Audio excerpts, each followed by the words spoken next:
ඉතින් guys අද video එක නම් අපේ සෑම ක්‍රිකට් රසිකයෙක්ට වගේම ලෝව සියලුම ක්‍රිකට් රසිකයන්ට ඇහැට කඳුලක් ගෙන දෙන වීඩියෝ එකක්.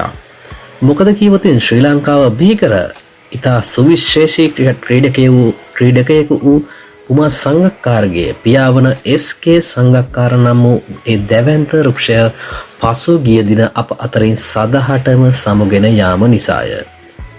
අපගේ වගේම ලෝක ක්‍රිකට් රසිකයින්ගේද ඇහැට කඳුලක් එක්වන්නේ ඒ දැවැන්ත වෘක්ෂය බිහි කළ කුමාර් සංගක්කාර නම් වූ විශිෂ්ට තරුණයා ශ්‍රී ලංකාව වගේම ලෝව සිටින සියලුම රසිකයින්ගේ සිත් සොරාගෙන ක්‍රීඩා කළ නිසා බව නොරහසකි.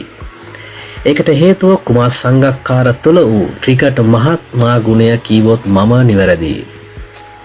මගේ තාත්තා රට වෙනුවෙන් තිබෙන සියලුම තරග අදටත් නරඹන කෙනෙක්. ඉතින් එදා ශ්‍රී ලංකාවේ පරාජයට ප්‍රබල ලෙස හේතු කමිල් මිෂාරගේ පිතිකරණය නිසා මම වගේම තාත්තත් හිටියේ ඉතා දුකෙන් කනගාටුවෙන් සහ කේන්තියෙන්. කුමාර් සංගක්කාරගේ පියාවන SK සංගක්කාර පසුගිය දින ජීවිත ගමනට සදහටම සමුදුන්නා.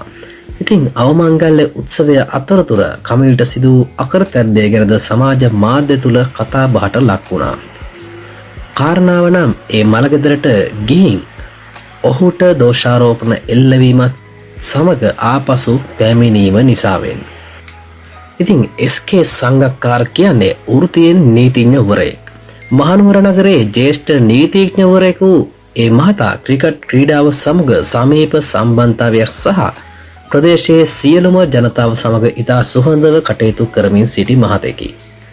මුළු මහා දුරටක් ක්‍රිකට් ක්‍රීඩාව තුළදී දින වූ සහ ලෝකයේම ක්‍රිකට් ක්‍රීඩාව තුළින් ඔප්නැන් වූ සහ විනය නායකත්වය සහ ක්‍රීඩාවේ මහත්මා ගුණය රැකගනිමින් ලොවට දායාද කළ ක්‍රීඩකයෙකු කුමාර් සංගක්කාර පිටුපස සිටි ඒ දැවැන්ත වෘක්ෂය වූයේ ඔහුගේ පියාය.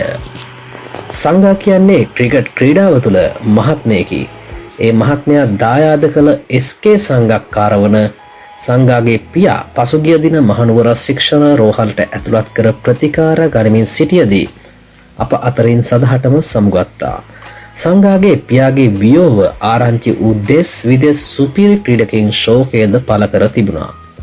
ඉතින් දේහයට අවසන් ගෞරව දැක්වීමට ක්‍රිකට් ක්‍රීඩකයින් කීප දෙනෙකු ඔහුගේ ගෙදරට ගිය අවස්ථාවේදී එම ක්‍රීඩකයින් අතුරින් එක් ක්‍රීඩකයෙකුට ඔවුන් දෝෂාරෝපණ එල්ල කළ නිසාවෙන් එම ක්‍රීඩකයා නැවත හැරී ආ බව සමාජ මාධ්‍ය තුළ සැරිසරනු දක්නට ලැබුණා.